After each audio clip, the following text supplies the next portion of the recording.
pala ang daan upang makilala kita ng lubusan, Ama. Madali ko na nabibigyan ng kasagutan at pangunawa ang mga bagay-bagay na naganap at nagaganap sa aking paligid. Una, tinanong kita kung bakit maaga akong naulila sa ina, hanggang sa maunawaan ko na pinalitan mo ito ng 5 mula kay Mamang Auring, si Inang, at Sheng, Antitel, at Antimag, na gumabay at humubog sa pagkatao ko. Naging ganap na akong ina. Ginawa mo akong ina ng aking tahanan. Piling ko sana na gabayan mo akong may pagpatuloy ang tungkulin ko hanggang makita kong nasa maayos ng kalagayan ang 4 kong mga anak. Tulungan at gabayan mo ako, Panginoon, upang magawa silang kalugod-lugod na mga anak at tagapaglingkod mo dito sa lupa. Hayaan mo sanang kasama ko sa pagtupad ng kanilang mga pangarap, hindi lamang para sa aming mga sarili, kundi pati na rin sa aming mga kapwa, lalo na ang ating mga kamag-anak. Bigyan mo sana bawat isa sa amin ng lakas ng katawan, kakayahang mental, at dagdagan mo ang aming pananalig sa iyo upang magamit na armas at maging matatag sa araw-araw. Panatilihin mo ang pagmamahalan sa aming tahanan. Bigyan mo sana kami ng sapat na oras upang maglingkod sa iyo.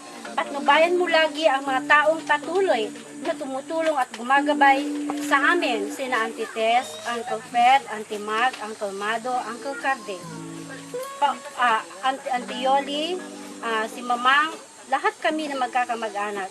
Gabayan mo din lagi ang aming anak na si RV na nadarama ko ang pangungulila sa kanyang pamilya, ngunit nagsasakripisyo dahil sa pagmamahal sa amin. Ang mahigpit na pananalig, pananampalataya ay makailang ulit mong pinatunayan sa aking pamilya na nagbubunga ito ng himala. Inilalapit ko din po si Valerie sa nalalapit nitong internship. Mahirap, mas magastos, ngunit alam kong hindi mo kami pababayaan. Haplusin mo sana ang puso ng mga naglilingkod sa aming ahensya upang mapanumbalik ang mga patakaran at may balik ang mga kinuha nila sa amin. Ikaw lamang ang nakakalam kung paano pinaghirapan ang bawat gawain na aking isinagawa na magagamit ko sana sa ikaangat ng aking tungkulin. Kailangan ko yun, Panginoon, para sa aking pamilya. Sa pagkakataong ito, sa pagtitipong ito, ay pahintulutan mo sana akong hilingin ito sa iyo.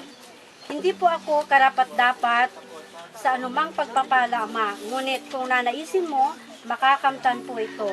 Patawarin mo sana ang lahat ng aming mga kasalanan upang maging kaaya-aya kami lahat sa iyong paningin. Ito ang aking hiling sa ngalan ng Jesus at ng pakikisa ng Inang Birhen Maria. Amen. Amen.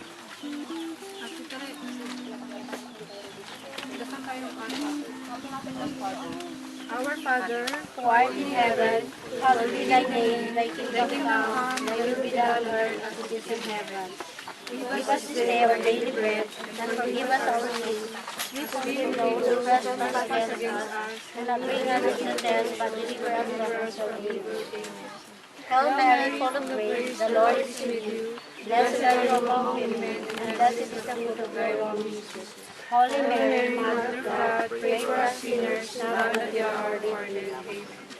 Glory be to the Father, Father, and and the the Son, Son, and the Holy Holy Spirit, Spirit, as it was in the beginning, is now and ever, shall be world without end. end. Amen.